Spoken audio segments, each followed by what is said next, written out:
الحمد لله وكفى والسلام على عباده الذين اصطفى أما بعد فأعوذ بالله من الشيطان الرجيم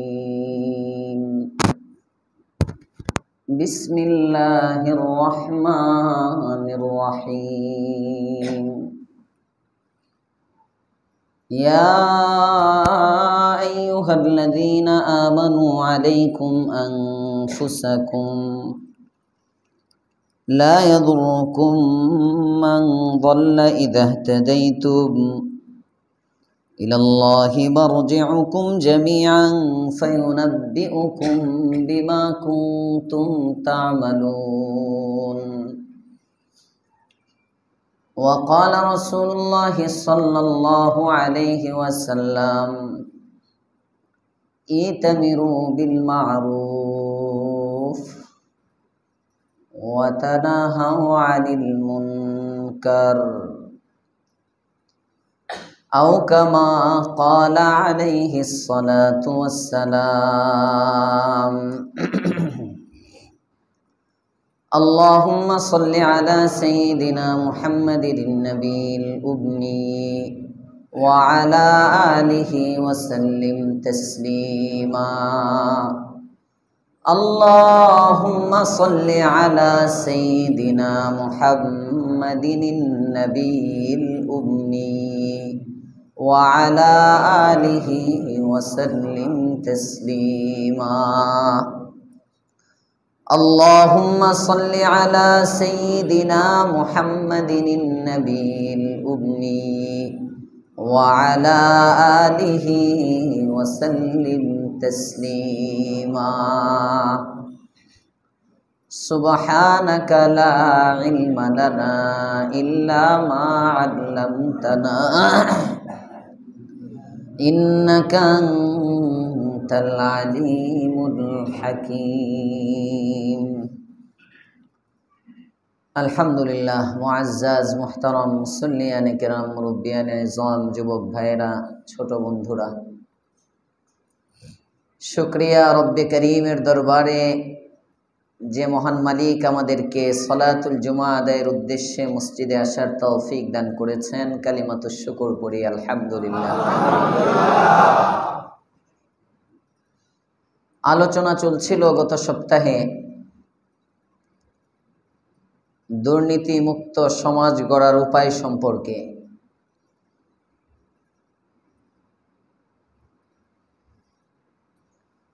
এই অবস্থায় আমাদের করণীয় কি করব আমরা? একজনকে পেলাম, চার দোকানে বসলাম, বাড়ির গ্যারেজে বসলাম, ওয়েটিং রুমে বসলাম, ড্রয়িং রুমে বসলাম, যে কোনো অফিসে, গাড়িতে, ব্যবসা প্রতিষ্ঠান, সব জায়গায় শুধু দুর্নীতিবাজদেরকে নিয়ে আলোচনা করব না এই অবস্থায় কোরআন সুন্নায় আমার কোনো দিক নির্দেশনা আছে? আজ থেকে 1450 বছর আগে আল্লাহর রাসূল সাল্লাল্লাহু আলাইহি ওয়াসাল্লাম ফরমান ইযা রাআইতা শুহহান মুতাআন ওয়া দুনিয়া মুকতারাতান, যখন তুমি দেখবে শুহহান মুতা',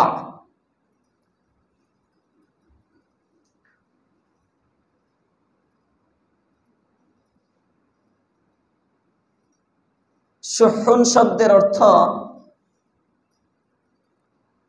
হিরস দ্বারাও করা হয়, লোভ লালসা। বাকি শুহহুন মানে হলো কৃপণতা। মানুষ বখিল হয় কেন, কৃপণ হয় কেন? মানুষ কৃপণ হয় লোভের কারণে। যখন মানুষ লোভী হয় তখন মানুষ কৃপণ হয়। লোভ যার বেশি, কৃপণ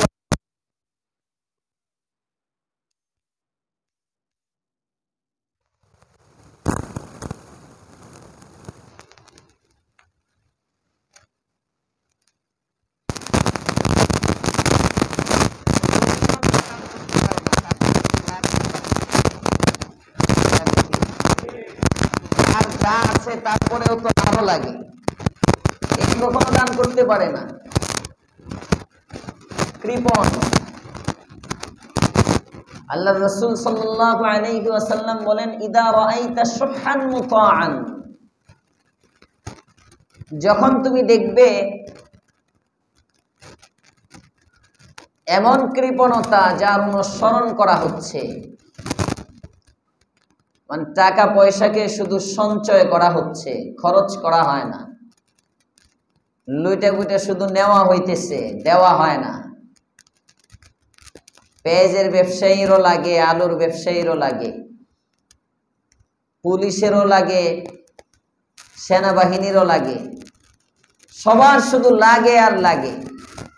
দেশে হয় না, বিদেশে শুহহান মুতাআন, এই বর্তমানের চিত্রটাই হাদিসের মধ্যে তুলে ধরা হয়েছে।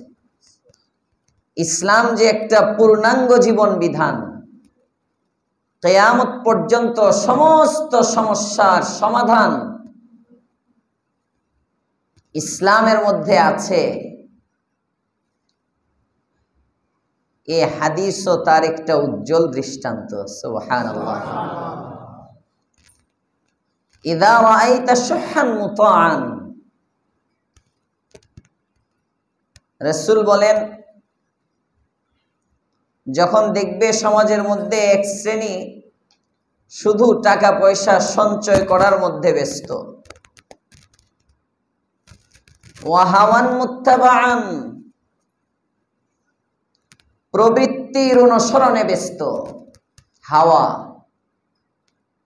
মনের চাহিদা, শাহওয়াত, প্রবৃত্তি,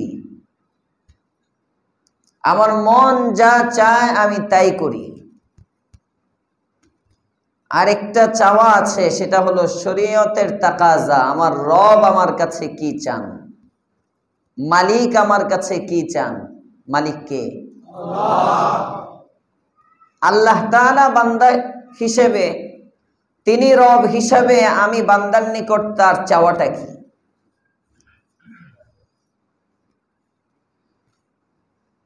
রাসূল বলেন, দেখবে হাওয়ান মুত্তাবাআন, প্রবৃত্তির অনুসরণে মানুষ ব্যস্ত। মন চাইলো তো নামাজ পড়লাম, নামাজও পড়ে মনের চাওয়ার জন্য, রবের চাওয়ার জন্য না। মন চাইলো তো দান করলাম, মন চাইলো বাবা মার সাথে ভালো ব্যবহার করলাম, মন চাইলো আমি ইবাদত বন্দিগিতে কাটাইলাম, মন চাইলো না ইবাদত ছেড়ে দিলাম। তাহলে আমার ইবাদতটাও আমি করি নফসের পূজা হিসাবে, মনের পূজারি আমি, নফসের পূজারি, রবের গোলাম না। যদি আমি প্রকৃত পক্ষে রবের গোলাম হই,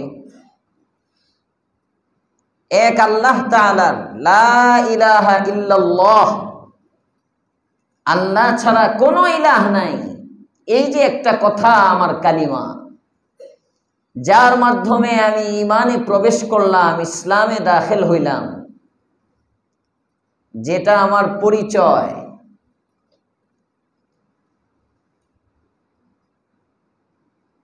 এই লা ইলাহা ইল্লাল্লাহর মর্ম যদি কোনো ব্যক্তির দিলের মধ্যে থাকে, চুরি করতে পারে না। লা ইলাহা ইল্লাল্লাহ এর ইয়াকিন, বিশ্বাস যদি কোনো ব্যক্তির দিলের মধ্যে থাকে, এ দুর্নীতিতে জড়াইতে পারে না, এ কোনো গুনাহ করতে পারে না, যদি এক লা ইলাহা ইল্লাল্লাহ এটার ইয়াকিন থাকে। বিশ্বাস এক জিনিস, মুখে স্বীকার করা এক জিনিস, ইকরার বিল লিসান এক জিনিস, ইয়াকিন এটা আরেক জিনিস। ঈমান, আল্লাহ আছেন, মুখে স্বীকার করলাম, বললাম। ইয়াকিন কাকে বলে? শাইখুল ইসলাম আল্লামা তাকি উসমানী মাদ্দাল্লাহু জিল্লাহ হযরত ওনার এক রিসালার মধ্যে লিখতেছেন, এক বয়ানে হযরত বলতেছেন, ওই বয়ান সংকলিত হয়েছে, খুতবাত আকারে ছাপছে, ওখানে আছে। হযরত কারগুজারি শোনাচ্ছেন, এক ব্যক্তি শেখুল ইসলাম আল্লামা তাকি উসমানী সাহেবের কাছে আসলো, বড় শিক্ষিত ব্যক্তি। এসে হযরতকে প্রশ্ন করতেছেন, হযরত,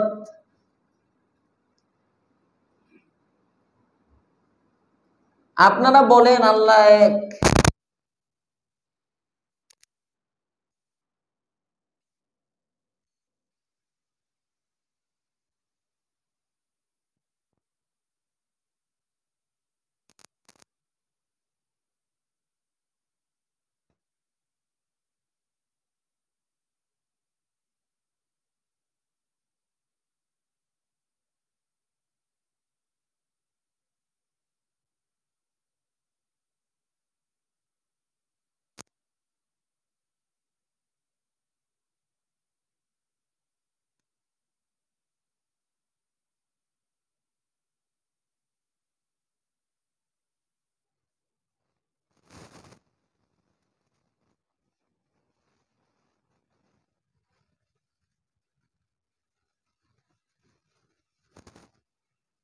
আমার হিসাব আছে, আমার এই জীবন শেষ জীবন নয়, মাটি হয়ে যাব, হাড্ডিগুলো শরীর থেকে আলাদা হয়ে যাবে, বিচ্ছিন্ন হয়ে যাবে। এই সব কিছুর পরে আবারও রব আমাকে দাঁড়া করবেন, আমার রবের সামনে আমাকে দাঁড়াতে হবে, কম পক্ষে 5টি প্রশ্নের উত্তর দিতে হবে। এটা মোটা মোটা প্রশ্ন, হিসাব হবে, মিজান ওজন করার জন্য কুদরতি এক পাল্লা কায়েম করা হবে, ওখানে আমার আমলগুলোকে ওজন করা হবে।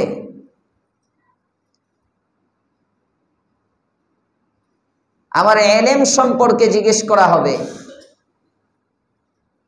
আমার উপার্জন সম্পর্কে প্রশ্ন করা হবে, আমার ব্যয় নীতি সম্পর্কে প্রশ্ন করা হবে, আমার যৌবন সম্পর্কে প্রশ্ন করা হবে, আমার জীবন সম্পর্কে প্রশ্ন করা হবে। এই সমস্ত প্রশ্নের উত্তর দিয়ে তারপরে সামনের দিকে যেতে হবে।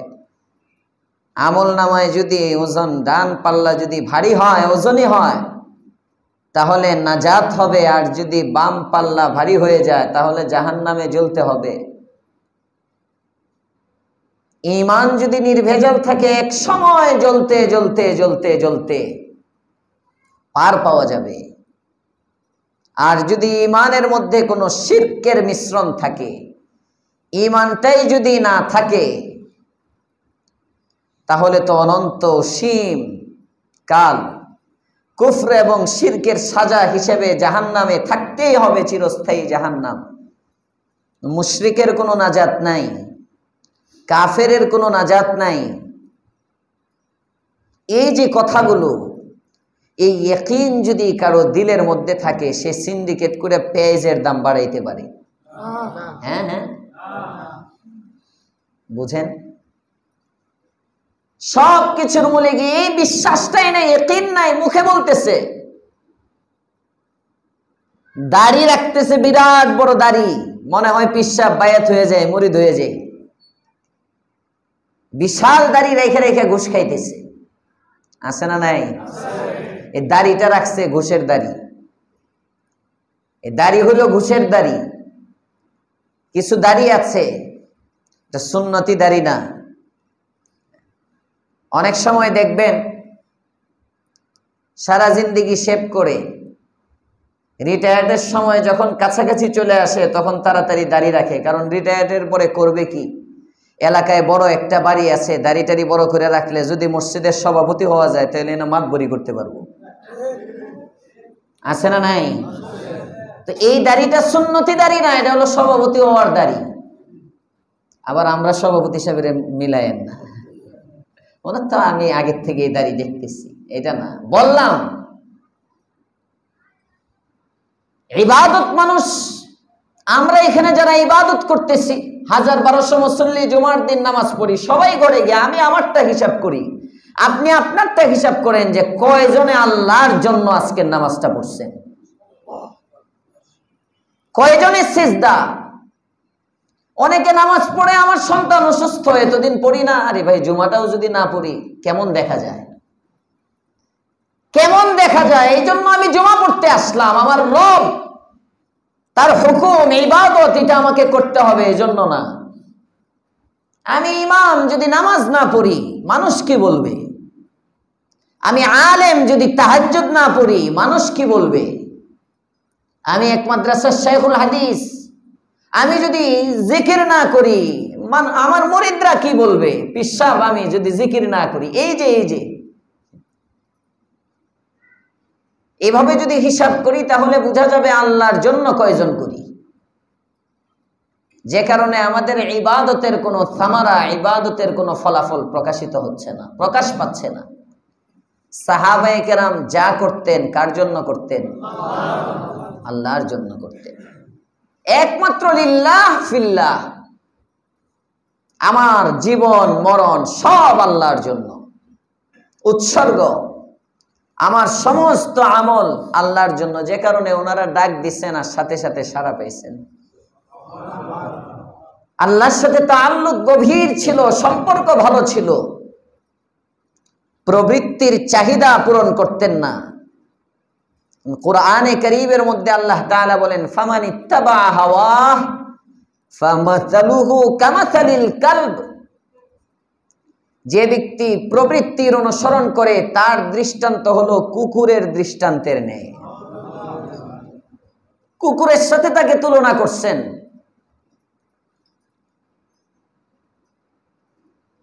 আল্লাহ তাআলা আমাদেরকে প্রবৃত্তির অনুসরণ থেকে বাঁচাইয়া দেন। ইযা রাআইতা শুহহান মুতাআ, এই যে হালালে হারামে খায় কেন? নফসের পূজা, মন চায় যা তাই করলাম, আমার আরো লাগবে আরো লাগবে আরো লাগবে, আমার কোনো বাউন্ডারি নাই। গত সপ্তাহ বলতেছিলাম এক দুর্নীতি শুধু ওই যে যারা ধরা খাইতেছে ওদের না, ব্যক্তি জীবন, পরিবার, সমাজ, রাষ্ট্রে যদি দেখি দেখা যাবে আমিও অনেক নীতির খেলাফ কাজের সাথে জড়িত আছি। আমার চলাফেরার মধ্যে একজনে হয়তো ঘুষ খাইতেছে, আমি ঘুষ খাইতেছি না, মরা বাড়ির খতম পইরা টাকা খাইতেছি। ওর ঘুষটা যেমন হারাম, আমার এই মৃত ব্যক্তির ইসালে সওয়াবের দোয়াটাও হারাম। মানুষ কি বলবে? সবাই ঘুষ নেয়, এখন ঘুষ ছাড়া সমাজ চলে না। সব মৌলবীরা করতেছে, এখন না করলে কেমন দেখা যায়? আছে না নাই? তাদের একটা আমাদের একটা, বাস চলতেছে। আমাকে গত সপ্তাহ একজনে ফোন করছেন এক জায়গায় একটা দোয়া যাওয়ার জন্য। আমাদের মসজিদের জয়েন্ট সেক্রেটারি ছিলেন হাজী মনিরুজ্জামান লিটন সাহেব, আল্লাহ তাআলা জান্নাতুল ফিরদাউস দান করেন, সকলেই বলেন আমিন। ওনার পরিবারের পক্ষ থেকে মেয়ের জামাই আমাকে ফোন করছেন, হুজুর আগামীকালকে বাসায় বাবার জন্য একটু দোয়া হবে, আপনি আসলে। দোয়ার পদ্ধতিটা কি? মাদ্রাসার কিছু বাচ্চা বা গরিব কিছু বাচ্চা, এদেরকে খাওয়ানো হবে। আমি তাকে বুঝাই দিলাম যে আমি এই সমস্ত দোয়ায় যাই না, এই দোয়াটাই আমি যাই না। খাওয়া আর দোয়া দুইটা একসাথে চলে না। যেখানে খাওয়া আছে এখানে দোয়া নাই, যেখানে দোয়া আছে এখানে খাওয়া নাই। এটা মৃত ব্যক্তির মাসআলা, মনে রাখবেন, এটাই মাসআলা। আবেগ কাজে লাগায়েন না, আবেগের নাম ইসলাম না, জজবার নাম ইসলাম না। ইসলাম ইতাআতের নাম, ইত্তেবায়ে রাসূলের নাম, রাসূলের ইত্তেবা। ইত্তেবা শব্দের অর্থ কি? পিছে পিছে চলা, পিছে পিছে চলা।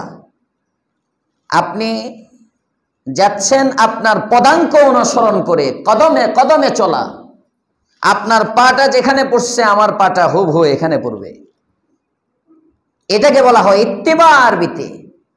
আরবির প্রত্যেকটা শব্দ, এক চলা বোঝানোর জন্য অনেকগুলো শব্দ আছে, এক হাঁটা বোঝানোর জন্য আরবিতে কয়েকটা শব্দ আছে। এই আলফাজে মুরাদিফা, সমার্থক যে শব্দগুলো আরবিতে আছে, এর অর্থ এই না যে কোনোটা চালাইলেই চলে। এই প্রত্যেকটা শব্দের মধ্যে রব এই শব্দটা না নিয়ে এই শব্দটা নিলেন কেন? ইতাআত শব্দের অর্থ আনুগত্য করা। বলতেন আল্লাহ তাআলা, কুল ইন কুনতুম তুহিব্বুনাল্লাহা ফাআতিউনি, কুল ইন কুনতুম তুহিব্বুনাল্লাহা ফাআতিউনি ইউহিব্বুকুমুল্লাহ। এই তোমরা যারা আল্লাহকে ভালোবাসতে চাও, আল্লাহকে ভালোবাসো, নবী আপনি বলেন ইন কুনতুম তুহিব্বুনাল্লাহা, যদি তোমরা আল্লাহকে ভালোবাসো, ফাআতিউনি, তাহলে আমার আনুগত্য করো, আমার অনুসরণ করো। এই শব্দটা বলতে পারতেন আল্লাহ তাআলা, বলেন নাই। আল্লাহ তাআলা বলতেছেন কুল ইন কুনতুম তুহিব্বুনাল্লাহা ফাত্তাবিউনি। ইতাআত মানে অনুসরণ, ইত্তিবা মানে অনুসরণ। ইতাআত বলা হয়, আপনি বাইতুল আকসা মসজিদে আসলেন, আপনাকে দেখে দেখে আরেকজন বাইতুল আকসা মসজিদে আসলো। আপনি আসলেন কবরস্থানের গলি দিয়ে, উনি ওই সালমা মার্কেটের সামনে ওই চিপাটা দিয়ে এসে এদিক দিয়ে ঢুকলো। উনিও আপনাকে অনুসরণ করলো, গন্তব্য একই, জায়গা মতো এসে পৌঁছলো। ভাই আপনি জুমা পড়বেন কোথায়? বাইতুল আকসা, গোয়ালটেক। আচ্ছা, আমিও আপনি যখন ওখানে যান আমিও ওখানে যাব। দুইজনে দুই রাস্তা দিয়ে এসে পৌঁছলেন, গন্তব্যে আসলেন। এটাও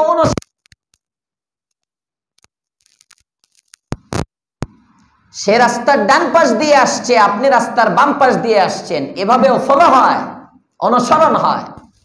ইতাআত আম, ব্যাপকতা আছে কিছুটা ইত্তিবায়ের তুলনায়। আর ফাত্তাবিউনি, কদম কদম অনুসরণ। আমি যেভাবে চলতেছি, যে পথে চলতেছি, যে দিক দিয়ে হাঁটতেছি, আমার পা যেখানে পড়তেছে, তোমার পা আমার পা উঠবে, ওই জায়গায় তোমার পা পড়বে। এটাকে বলা হয় ইত্তিবা। তাবউনের মাধ্যমে অনুসরণ, পিছনে পিছনে চলা। আল্লাহ তাআলা বলেন, নবী আপনি বলে দেন ইন কুনতুম তুহিব্বুনাল্লাহা, তোমরা যদি আল্লাহকে ভালোবাসতে চাও, ফাত্তাবিউনি, আমার পদাঙ্ক অনুসরণ করে চলো।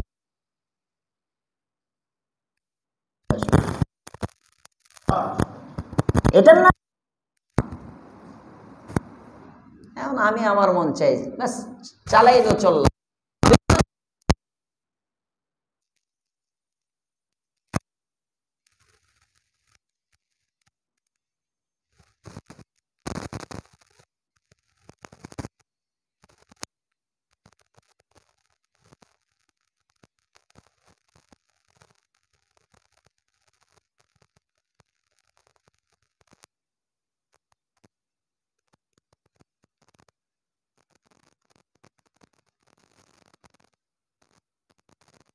এখানে আপনি দাওয়াত দিয়ে দিলেন, হুজুরে দাওয়াত দিলেন, যে মসজিদের ইমাম সাহেবকে দাওয়াত দিলেন, উনি যে গরিব এটা আপনাকে বলল কি? হতে তো পারে ওই ইমাম সাহেবের টাকা আছে, উনি খাবারের উপযুক্ত না। হতে তো পারে ওই খাদেম সাহেবের টাকা আছে, উনি খাবারের উপযুক্ত না। মসজিদের খাদেম হইলে যে গরিব, আপনার এই মাইন্ড কিভাবে তৈরি হলো? মসজিদের মধ্যে চাকরি করলে সমাজের ফক্র ফাঁকা দরিদ্র, এদের কিচ্ছু নাই, যার নাই কোনো গতি সে করে ইমামতি। এই ধারণা আপনার কিভাবে তৈরি হলো? আপনি যে ইমামরে দাওয়াত দিয়ে খাওয়াই দিচ্ছেন পেটটা বইরা আপনার বাপের ইসালে সওয়াবের জন্য, কবরে তো কিচ্ছু যায় নাই আপনার বাপের কাছে, উনি কানতেই আসছে। জজবা কাজে লাগাইবেন না, শরীয়তের মেজাজ বুঝতে চেষ্টা করেন। ইসালে সওয়াবের জন্য, ইসালে সওয়াবের অনেকগুলো পদ্ধতি আছে। ইসালে সওয়াব মানে সওয়াব পৌঁছানো, ইসাল, পৌঁছে দেওয়া, আসসাওয়াব, নেকি পৌঁছানো। মানুষ যখন মারা যায়, মারা যাওয়ার পরে ওনার কবরে আমলের দরজা বন্ধ, কিচ্ছু যায় না, উনি আমল করতে পারে না, নিজের কোনো করার ক্ষমতা নাই। এবার সে বাহিরের দিকে তাকিয়ে থাকে। হাদিসের মধ্যে আসছে, পানিতে মানুষ যখন ডুবে যাইতে থাকে, হাবুডুবু খেতে থাকে, হাবুডুবু খাওয়ার সময় যেমন বাঁচার আকুতি করে, বাঁচান বাঁচান, ডুবে সাঁতার জানে না, একবার নিচে যায় একবার উপরে উঠে, এই পানির মধ্যে যেমন বাঁচার আকুতি নিয়ে ব্যক্তিটা হাবুডুবু খেতে থাকে, এমন ভাবে মৃত ব্যক্তি তার কবরের মধ্যে এভাবে বাঁচার জন্য আর্তনাদ করতে থাকে। তার সন্তানের দিকে তাকিয়ে থাকে, তার জীবিত আত্মীয় স্বজন ভাই বোনের দিকে তাকিয়ে থাকে, বাবার দিকে তাকিয়ে থাকে, যারা জীবিত আছে জীবিত আত্মীয় স্বজনের দিকে তাকিয়ে থাকে, তারা কিছু পাঠায় কিনা, তারা তার জন্য কিছু পাঠায় কিনা। এই পাঠানোর পদ্ধতি, আপনি দোয়া করেন, হুজুরে দিয়ে দোয়া করান, নেক মানুষ দিয়ে দোয়া করান, দোয়া মাগনা করান, টাকা না। এই মৃত্যুর দোয়ায় কোনো টাকা চলে না।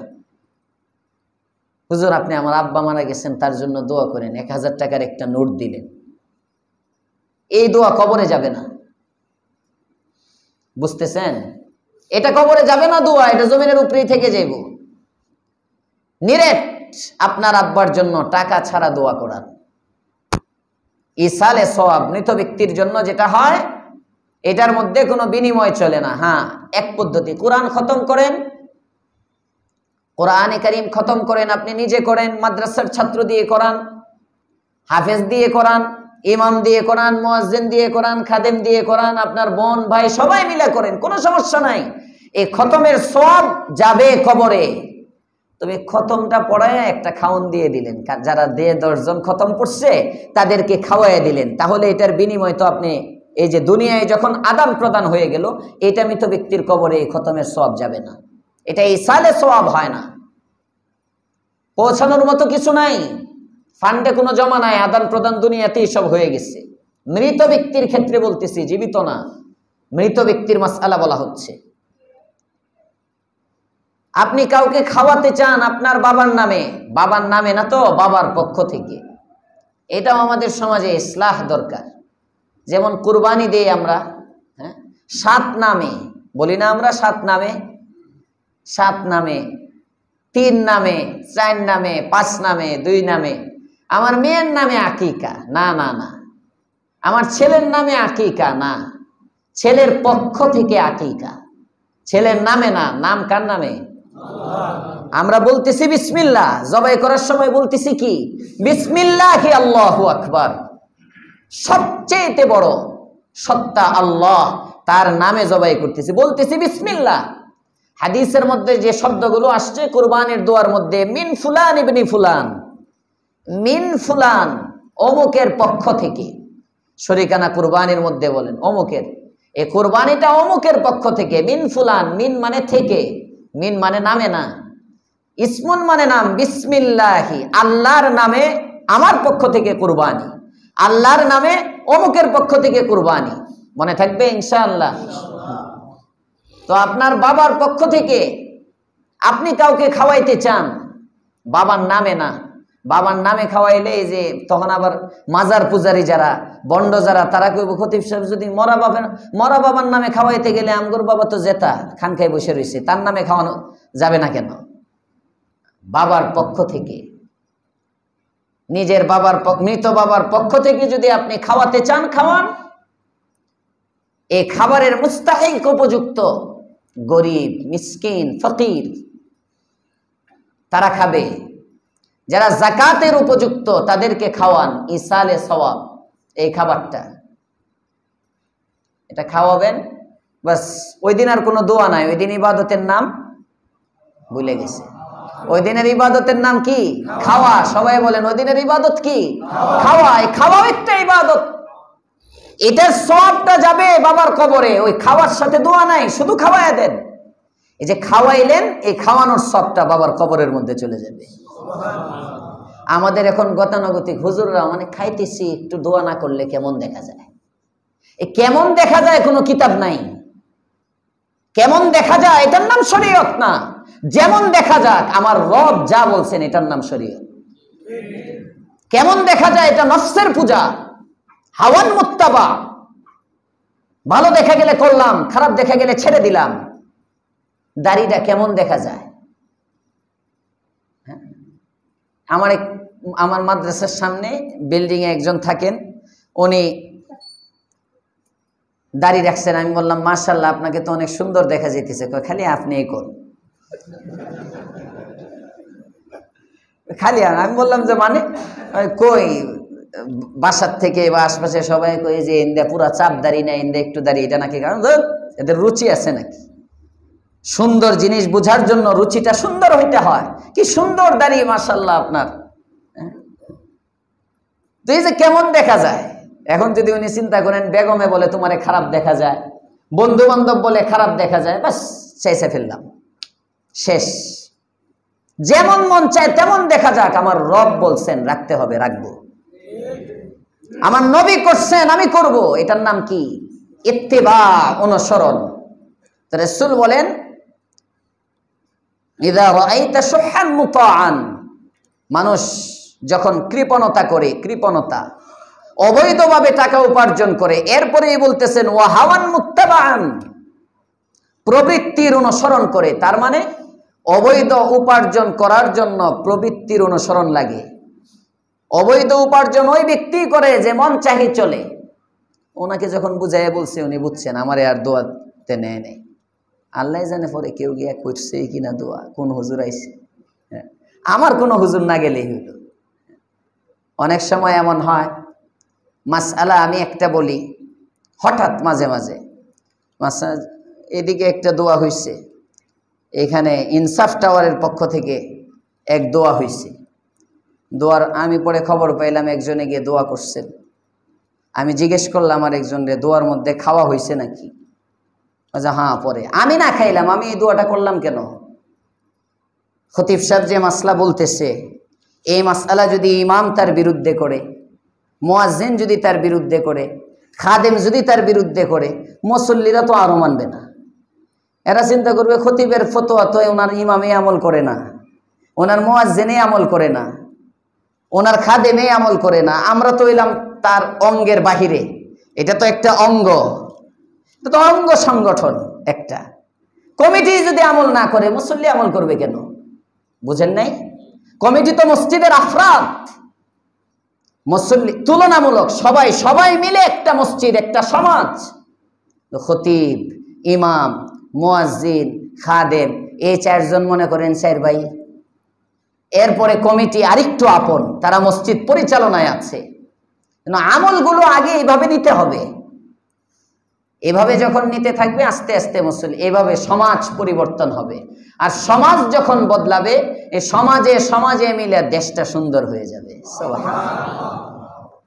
বয়ান যেন শুধু বয়ানের জায়গায় না থাকে। বয়ান শোনার উদ্দেশ্য শুধু কান শোনা, গরম হইলো না ঠান্ডা হইলো, কারে হুজুর খপ করে ধরলো আজকে, না, এগুলো বয়ান শোনার উদ্দেশ্য না। বয়ান শোনার উদ্দেশ্য হবে নিজের প্রবৃত্তির চাহিদাকে দমন করা, আমার শাহওয়াতকে দমন করা, আমার খাহেসাতকে দমন করা, আমার জীবনটাকে আমার রব কিভাবে চালাইতে বলছেন আমি দেখি আমিও এইভাবে চলতেছি কিনা। এটাই আয়াতে বলতেছেন, ইয়া আইয়ুহাল্লাযীনা আমানু আলাইকুম আনফুসাকুম, তুমি নিজে বাঁচো, তুমি তোমার নিজের চরকায় তেল দাও, তুমি তোমার নিজের ফিকির করো। আরেকজন কি করলো, কে দুর্নীতিতে জড়াইলো, তোমার আলোচনা দরকার নাই। কে ঘুষের নীতি করতেছে, তোমার আলোচনা দরকার নাই। তুমি দেখো তুমি ঠিক আছো কিনা। প্রতিটা ব্যক্তি যদি এইভাবে নিজের অবস্থান থেকে ঠিক হয়ে যায়, রব বলেন তাহলে সবাই ঠিক হইলে তো সমাজটা ঠিক হয়ে গেল। ঠিক হব আমরা ইনশাআল্লাহ। আমরা আমাদের ফিকির করব তো ইনশাআল্লাহ, না ডাইনে বামে ফিকির করব। ডানে বামের ফিকিরের সময় এখন না, এই যুগ ওই ফিকির না। হ্যাঁ, এর অর্থ এই না একজনকে অপরাধ করতে দেখলে তাকে বুঝাবো না, না তাকে এমন বুঝাবো, গত সপ্তাহে বলছিলাম। কিন্তু আমি আমার নিজেকে ভালো বানানোর ফিকির করি। নিজের ফিকিরের মধ্যে এক নম্বর যে তরিকা, সেটা হলো এক নম্বরে আমার ফিকির করতে হবে আমার ঈমানকে সহি করতে হবে। এক নম্বর কাজ কি? ঈমান শুদ্ধ করো। আকীদা শুদ্ধকরণ, আকীদার পরিশুদ্ধি। আমল নাই, নামাজ নাই, রোজা নাই, হজ নাই, যাকাত নাই, কিচ্ছু নাই, কোনো কিছু নাই, শুধু ঈমান, বিশুদ্ধ নির্ভেজাল একটা ঈমান নিয়ে যদি আমি মরি, তাও আল্লাহ তাআলা আমাকে যে জান্নাতটা দিবেন 10টা দুনিয়ার সমান। সুবহানাল্লাহ। আরো আসতে সুবহানাল্লাহ। কি ফার্ম দিতেছি মনে হয়। আল্লাহর পয়গম্বর, আপনি আমার নবী, দু জাহানের সরদার, রাহমাতুল লিল আলামিন সাল্লাল্লাহু আলাইহি ওয়াসাল্লামের সাহাবী হযরত আবু যর গিফারি। সহিহ মুসলিমের বর্ণনা, আল্লাহর পয়গম্বরের সাহাবী হযরত আবু যর গিফারি বলেন, আমি রাসূল করিম সাল্লাল্লাহু আলাইহি ওয়াসাল্লামের কাছে গেলাম, ওয়া আলাইহি থাউবুন আবিয়াজ, পয়গম্বরের গায়ে দেখি সাদা একটা পোশাক। সুবহানাল্লাহ। কালো মানুষ যদি সাদা পোশাক পরে তাও সাদা সাদা লাগে, কালো মানুষও যদি সাদা পরে, সাদা পোশাকটা এমন আহাব্বুত থিয়াবি ইলা রাসূলিল্লাহি সাল্লাল্লাহু আলাইহি ওয়াসাল্লাম আত-তাওবুল আবিয়াজ, সাদা পোশাক রাসূলের সবচেয়ে প্রিয় পোশাক ছিল। সাদা কাপড়, সাদা রং, এটা পরলে শরীরের মধ্যে আলাদা একটা গ্লেজ দেয়, কালো হলেও কেমন সাদা সাদা লাগে। আর সাদা মানুষ যদি সাদা পরে তাহলে কেমন লাগে বুঝেন? সুবহানাল্লাহ। নবীর চেয়ে সুন্দর কেউ নাই, উনি সবচেয়ে সুন্দর পোশাক। ওয়া আলাইহি থাওবুন আবিয়াজ। হযরতে আবু যর বলেন, আমি গিয়ে দেখি সাদা পোশাক পরা, তবে নবী ঘুমে চলে আসলাম। একটু পরে আবার গেলাম, এবার দেখি জাগ্রত। আল্লাহর পয়গম্বর বলেন, আবু যর, আসছো যখন একটা সুসংবাদ শোনো, যে ব্যক্তি লা ইলাহা ইল্লাল্লাহ বলবে, ঈমানের সাথে কোনো শিরিক করবে না, আল্লাহর সাথে কোনো অংশীদার স্থাপন করবে না, তাকে জান্নাতের সুসংবাদ দিয়ে দাও। আল্লাহর পয়গম্বরের সাহাবী বলেন, ওয়া ইন জানা ওয়া ইন সারাকা ইয়া রাসূলুল্লাহ, ওগো আল্লাহর হাবিব, ঈমানদার ব্যক্তি যদি চুরি করে, ঈমানদার ব্যক্তি যদি জিনা করে, নবী আমার বলেন, ওয়া ইন জানা ওয়া ইন সারাকা, সে যদি জিনা করে তাও সে জান্নাতে যাবে, সে যদি চুরি করে তাও সে জান্নাতে যাবে। ঈমানদার, ঈমানের কারণে যে জান্নাত, চুরি করে হ্যাঁ জ্বলবে জাহান্নামে, এটা আলাদা জিনিস, কিন্তু যাবে জান্নাতে। এই জয়লা পুইরা ছাই খাই হইয়া কয়লার মতো হয়ে যাবে, এইটারে জাহান্নামের একেবারে তলদেশ থেকে উঠাবে, উঠানোর পরে নাহরে হায়াতের মধ্যে ডিগবাজি দিয়া ফালাইব। এটা গিয়ে এখানে গোসল করে যখন উঠবে, তার চেহারা পূর্ণিমার চাঁদের চেয়ে উজ্জ্বল হয়ে যাবে। এমন জাহান্নামী ব্যক্তিটাকেও আল্লাহ তাআলা ঈমানের উসিলায় যে জান্নাতটা দিবেন, ওই জান্নাতটা এই দুনিয়ার 10 দুনিয়ার সমান। ঈমানের কি দাম! এজন্য শয়তান চায় না আমরা ঈমান নিয়ে কবরে যাই। শয়তান চায় না, নামাজের মধ্যে ধোঁকা দেয় না, রোজার মধ্যে ধোঁকা দেয় কম, হজের মধ্যে ধোঁকা দেয় কম, যাকাতের মধ্যে ধোঁকা দেয় কম, ধোঁকা কম। ঈমানের উপর ধোঁকা বেশি। কারণ ঈমান যদি নষ্ট করতে পারে তাহলেই তো সব গেল, নামাজও গেল, রোজাও গেল, হজও গেল, যাকাতও গেল। কোন রকম যদি টেনে টুনে নিয়ে খাজার প্রেম আর গাজার প্রেম যে কোনো এক ভালোবাসার মধ্যে জড়ায়া যদি কোনো দরবারের মধ্যে নিয়ে পীরের পায়ে একটা সেজদা করায়া দেওয়া যায়, বাস শয়তান সফল। ঠিক না বেঠি? এজন্য বুঝবেন, আকীদা বিশুদ্ধ করা, আমি আমার ফিকির করব, আমি আমাকে সাজাবো। আলাইকুম আনফুসাকুম, রাসূল বলছেন, আল্লাহ তাআলা বলছেন, তুমি তোমার নিজেকে বাঁচাও। নিজেকে বাঁচানোর 1 নম্বর পদ্ধতি হলো আমার আকীদাকে শুদ্ধ করা। আমার আকীদায় যদি কোনো ভেজাল থাকে তাহলে আমি ধরা খেয়ে যাব। কার কাছে? আল্লাহ। কোনোভাবেই বাঁচতে পারবো না। এই জন্য আকীদাকে বিশুদ্ধ করব, আল্লাহ সম্পর্কে আকীদা ঠিক করব। আল্লাহ এক, অদ্বিতীয়, লা শারীক, তিনি সব কিছুর ক্ষমতাবান, প্রয়োজন পূরণকারী তিনি, মুশকিল কুশা, সমস্ত সমস্যার সমাধানকারী তিনি, সুস্থতা দানকারী তিনি, অন্তর্যামী একমাত্র কে? আল্লাহ। সবাই বলেন কে? আল্লাহ। আল্লাহ। মনে রাখবেন, এখন আমরা বুঝা অনেকে আকীদা নষ্ট করে। অনেক ভান্ডার শরীফ আছে, অনেক দরবার শরীফ আছে, এই দরবার ভান্ডার আমরা অনেক সময় বললে তারা মনে করে আমাদের হুজুরের সাথে এত মহাব্বত, হুজুরের সালাম দিয়ে ইয়ে করি। হ্যাঁ, আসলে আপনাদের সাথে অনেক মহাব্বত আমার, যদি এখানেও কোনো দরবারের মুরিদ থাকেন। যে দরবারগুলো সুন্নতি দরবার নয়, যে দরবারগুলো আপনার সাথে আমার কোনো বিরোধ নাই, সমস্যা কোথায়? হ্যাঁ, এই যে এক দরবারে কারগুজারি শোনাই, দেখেন এক দরবারের একটা গজল শোনাই আপনাদেরকে আমি, ওই দরবারের ছাপা কিতাব থেকে, ওই দরবারের ছাপা কিতাব যে ওই দরবার থেকে প্রকাশিত হয়েছে, আয়নায় বাড়ি, উর্দু কিতাব, উর্দুটাও আছে আমার কাছে।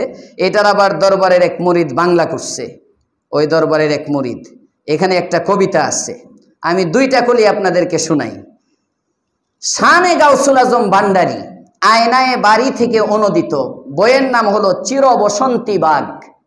এখানে অঙ্কিত যার অন্তরে হয় মোহাব্বত গাউসুল আজমের, হাসরে সে যোগ্য হয় শাফাতে গাউসুল আজমের।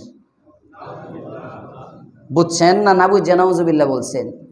অন্তরে যার অঙ্কিত হয় মোহাব্বত গাউসুল আজমের। আচ্ছা, দিল কার দেওয়া? দিলের মধ্যে মোহাব্বত কার হবে? এরা বুঝে না। অনেকে না বুঝা যায় যে হুজুর এখানে তো নামাজের কথা বলে, রোজার কথা বলে, জিকিরের কথা বলে, হজের কথা বলে, বাবা মার সাথে ভালো ব্যবহারের কথা বলে। সমস্যা কি? সমস্যা গোড়ায়, সমস্যা সব জায়গায় দেখা যায় না। যেমন জামাতে ইসলামের সমস্যা কি? ইসলামের নামে রাজনীতি করতেছে। এখানে কেউ জামাতে ইসলামের থাকলে আপনি আমারে ভুল বুঝেন না। সমস্যা কি? সমস্যা গোড়ায়, মওদুদির মধ্যে, মওদুদি মতবাদের মধ্যে সমস্যা।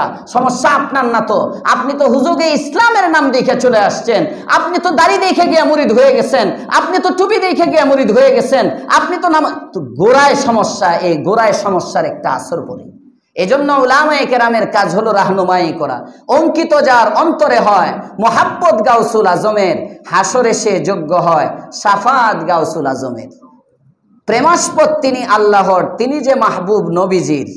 খেয়াল করেন, প্রেমাস্পদ তিনি আল্লাহর, তিনি আল্লাহর প্রেমিক, আল্লাহ তাকে ভালোবাসেন। তিনি যে মাহবুব নবীজির, নবীজিও তাকে ভালোবাসেন। বাসতে পারে, সমস্যা নেই, ভালো মানুষ। পরের কথাটা কি? যাহা চায় আছে মঞ্জুর করার শক্তি গাউসুল আজমের। যাহা চায় আছে মঞ্জুর করার শক্তি গাউসুল আজমের। বললে ঈমান থাকবে? সবকিছুর ক্ষমতা কার? কুলিল্লাহুম্মা মালিকাল মুলকি তুতিল মুলকা মান তাশা ওয়া তানজিউল মুলকা মিম্মান তাশা ওয়া তুইজ্জু মান তাশা ওয়া তুযিল্লু মান তাশা বিয়াদিকাল খায়র ইন্নাকা আলা কুল্লি শাইইন কাদির। সব জিনিসের ক্ষমতা একমাত্র কার?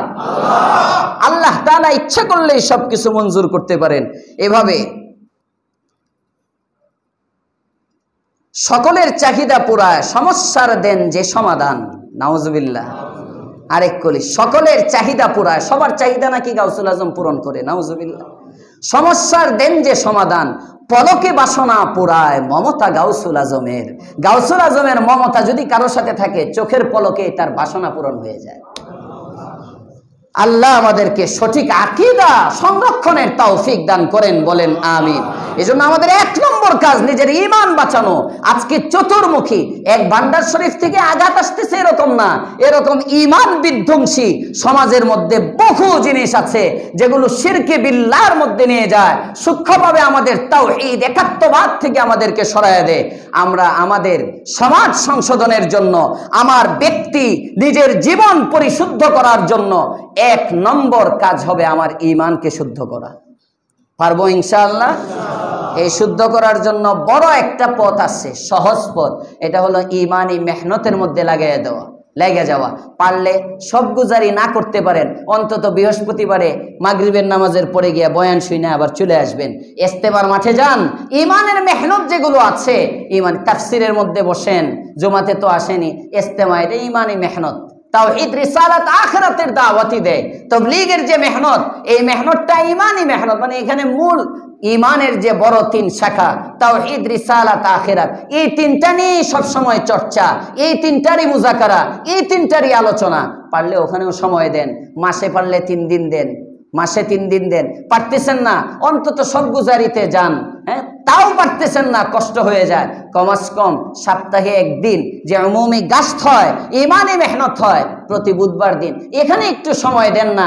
কি বলে একজন আর একজনের সাথে ঈমানি মুযাকারা করেন, টাকা পয়সার আলোচনা যেমন করেন, ব্যবসার আলোচনা যেমন করেন, এই ব্যবসা যেমন শিখা লাগে, চাকরি যেমন শিখা লাগে, সব ঈমানটাও শিখা লাগে। শিখার জন্য যারা ঈমান বানাইছেন, যারা ঈমান শিখছেন, তাদের কাছে যাওয়া লাগে। কথা বলেন ঠিক না বেঠিক? এজন্য আমরা ঈমান শুদ্ধ করার জন্য ঈমানের মেহনতের সাথে থাকবো তো ইনশাআল্লাহ। আল্লাহ আমাকেও সহিহ ঈমান এর উপর মৃত্যু পর্যন্ত কায়েম রাখেন, আপনাদেরকেও সঠিক ঈমানের উপর মৃত্যু পর্যন্ত কায়েম রাখেন, বলেন আমিন। একটা মশওয়ারা করি আপনাদের সাথে, 2 মিনিট, কালেকশন না, সব মুসল্লি মোটামুটি চলে আসছে, এই জন্যে এখানে সময় দেওয়া আছে 1টা 5 পর্যন্ত সময়। এটা কিন্তু আমার বয়ান শেষ করার সময়, 1টা 5-এ, নামাজ শুরু করার সময় না, বয়ান শেষ করার সময়। মাঝে মাঝে একটু লম্বা হয়, জুমার নামাজ একটু আগায় নিয়ে আসা আমরা কয়েকদিন ফিকির করছিলাম। আলহামদুলিল্লাহ আপনাদের সহযোগিতায়, মসজিদ কর্তৃপক্ষের সহযোগিতায়, আপনাদের সহযোগিতায় অনেক সুন্নত 2 প্রকার। একটা হলো সুন্নতে মুআক্কাদা, একটা হলো সুন্নতে জায়েদা, মুস্তাহাব পর্যায়ে, উত্তম, করলে ভালো, না করলে কোনো সমস্যা নাই, এটার জন্য গুনাহ নাই, কিন্তু করলে সওয়াব আছে। আমরা চেষ্টা করি আমাদের গোয়ালটেক বাইতুল আকসা মসজিদে একেবারে ছোট থেকে ছোট সুন্নতগুলোও যেন আমরা না ছাড়ি, এটা আমাদের চেষ্টা থাকে। যে কারণে ঈদের নামাজ দেখেন আমরা আগে আগে পড়ি, সব মসজিদের আগে। আলহামদুলিল্লাহ আপনারা আসেন দেখেই তো পড়া হয়, সব সময় আপনারা সাড়া দেন। এই যে আগে বয়ান করছি প্রথম বসার পরে এখানে, পরে আপনাদেরকে একদিন বললাম জুমার খুতবার মেম্বর এবং জুমার বয়ানের চেয়ার 2টা আলাদা আলাদা হওয়া, এটাও একটা সুন্নত, এটাও একটা সুন্নত। যে কারণে বয়ান করি চেয়ারে, খুতবা দেই মেম্বরের মধ্যে আলাদা। সব যখন হইতেছে একটা গুনাহ থেকে আমরা চেষ্টা করতে পারি আমাদের এই মসজিদ মহল্লা, যেমন জুমার নামাজের আজান হয়ে যাওয়ার পরে, প্রথম আজানের পরে দুনিয়াবি যে কোনো কাজ করা মাকরুহে তাহরিমি, কবিরা গুনাহ, কবিরা গুনাহ। একমাত্র জুমার প্রস্তুতি, জুমা ছাড়া কিছুই চলবে না, জুমা ছাড়া কিচ্ছু চলবে না। এই সময় আপনি দোকান খোলেন, অনেক দোকান দিয়ে খুলে, মানুষরে বুঝাইলেও তাও তো খোলা থাকে, অনেকে জড়ায়া যায়। সবাইকে গুনাহ থেকে বাঁচানো, আমরা তো ফিকিরটাই করতে পারি। এমন যদি হয় ঠিক 12টায় আমি মসজিদে এসে বয়ানে বসে গেলাম, আজান ছাড়া, মুসল্লি পাওয়া যাবে? আগেই না, জজবা না, বুঝেন আমি কি বলি। এই মসজিদে জুমার আজানটা আমরা 12টায় যেভাবে মসজিদে আসি, 12টায় যেভাবে আসি, হ্যাঁ 12টা 10 থেকে 15-এর মধ্যে ঠিক 12টায় আমি বয়ানের মেম্বরে বসে যাব ইনশাআল্লাহ। বয়ান শুরু করে দিলাম, আজান হইল না, আজানের জন্য অপেক্ষা না করে এখানে যে গোয়ালটেক ঠিক 12টায় বয়ান শুরু, বয়ানের সময় আমরা চলে আসলাম। আমি বয়ান করলাম 1:05 আগ পর্যন্ত, বা 1:10 আগ পর্যন্ত, 40 মিনিট বয়ান হইল, 40 মিনিট বয়ান হইল। মনে করেন 1:10 আগ পর্যন্ত বা 5 মিনিট আগ পর্যন্ত, 1:05 আগে, তখন আমার বয়ান শেষ হবে। বয়ান শেষ হওয়ার পরে মুয়াজ্জিন সাহেব আজান দিলেন। এই আজানটা হলো জুমার ফার্স্ট আজান। আপনারা বসে থাকলেন, আজানের উত্তর দিলাম আমরা। উত্তর দেওয়ার পরে ব্যাস সাথে সাথে সুন্নত পড়লাম, সুন্নতের পরে কালেকশন হলো, কালেকশনের পরে এরপরে নিয়ম অনুযায়ী যেভাবে নামাজ শুরু হওয়ার নামাজ হলো, মানে যে আজানটা 12টায় হয় ওই আজানটা আধা ঘন্টা 40 মিনিট আমরা যদি পিছায় নিয়ে আসি, অন্তত আমাদের এলাকার কিছু মানুষ যারা এই আজানের পরেও গুনাতে আসেন, আমরা তাদেরকে গুনাহ থেকে বাঁচানোর সহযোগিতা করলাম, এতে করে কিছু সওয়াব তো আমাদের হইতে পারে, নাকি হবে না? এটা কেমন হয়? হ্যাঁ, এই সপ্তাহে চিন্তা করেন, আমি প্রস্তাব রাখলাম 12টায় আমি বয়ান শুরু করব, 12:50 বয়ান শেষ হয়ে যাবে, 12:50 আজান হয়ে যাবে। আজানের পরে সুন্নত পড়ে আমরা নামাজের প্রস্তুতি নিব। হ্যাঁ, কোনো দিন যদি কোনো কারণে বয়ান একটু বেশি হয়। ঠিক 12:50 তখন আজান হবে, আজানের পরে 5 মিনিট বললাম, হঠাৎ এতে করে বাস ঠিক 12:50 ধরে নেব, এরপরে আর কোনো বয়ান নাই। আমরা এইভাবে মসজিদে চলে আসবো, দাওয়াত থাকলে দাওয়াতেও আগে যেতে পারবো। হ্যাঁ, আগে নামাজ শেষ হইলে দেখবেন 101টার মধ্যে মোনাজাত সহ নামাজ শেষ, সব কিছু সহ নামাজ একেবারে সুন্দর করে শেষ হয়ে গেছে। এটা কেমন হয় আপনারা আরেকটু ভাবেন। আগামী সপ্তাহ আপনাদের কাছ থেকে খেয়াল নিয়ে যদি ভালো মনে হয় আমরা ইনশাল্লাহ আজানটা পড়ে দিলাম, সমস্যা নেই। আরও তো আজান হয়, ওইগুলো আমরা আমাদেরটার ফিকির করলাম। যদি আপনারা পরামর্শ দেন ইনশাআল্লাহ পরের সপ্তাহ থেকে চালু হবে। আল্লাহ তাআলা আমাদেরকে আমল করার তৌফিক দান করেন, ইত্তেবায়ে সুন্নতের তৌফিক দান করেন। আরেকটা মাসআলা, ইদানিং দেখি জুমার নামাজের পরপরই মোনাজাতের জন্য যখন হাত উঠায় সমানে ঠায়েরা হয়। এটা জুমার সময় মতো হইলেও হয়, একটু দেরি করে হইলেও হয়। আপনি যদি আহলে হাদিস হন, যারা এক ফরিক বর্তমানে বলে নামাজের পরে কোনো মোনাজাত নাই, নামাজের পরে কি নাই, কোনো দোয়া নাই, আপনি দোয়ার পার্টি হন আর বিপক্ষের পার্টি হন, যে পক্ষেরই আপনি হন, নামাজের পরে উঠা দৌড় দেওয়া এটা কিন্তু কোনো হাদিসে নাই। দৌড় দেওয়ার হাদিস নাই কোনো। আপনি দোয়ার হাদিস খুঁজে পান না, নামাজের পরে দোয়া নাই, ঠিক আছে, তারপরে নামাজের পরে দৌড় দেওয়া নাই। নামাজের পরে নিজের জায়গায় বসো, সুবহানাল্লাহ পড়ো 33 বার, আলহামদুলিল্লাহ পড়ো 33 বার, আল্লাহু আকবার পড়ো 33 বার, লা ইলাহা ইল্লাল্লাহু ওয়াহদাহু লা শারীকা লাহু লাহুল মুলকু ওয়া লাহুল হামদু ইহয়ি ওয়া ইউমীত ওয়া হুয়া আলা কুল্লি শাইইন কাদির পড়ো 10 বার।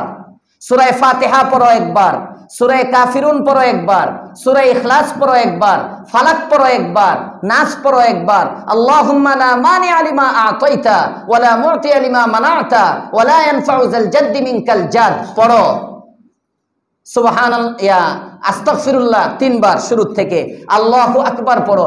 এইভাবে নামাজের পরে অনেকগুলো মাসনুন দোয়া আছে। নামাজের পরেই উঠা দৌড় দেওয়া কিন্তু নাই, মুনাজাত নাই, আপনি উঠা দৌড় মারলেন।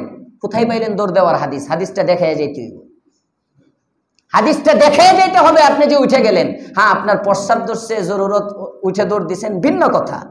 তো স্বাভাবিকভাবে মুনাজাতকে তুচ্ছ তাচ্ছিল্য করার জন্য আপনি নামাজটা শেষ হওয়ার পরে উঠে দৌড় মারেন। 1 ঘন্টা পর্যন্ত প্রস্রাব আটকে রাখতে পারছেন, 5 মিনিট আটকে রাখতে পারেন না? প্যাম্পাস পরে আসেন। আল্লাহ সকলকে সহিহ বুঝদান করুক, বলেন আমিন। সুবহানাল্লাহি ওয়া বিহামদিহি।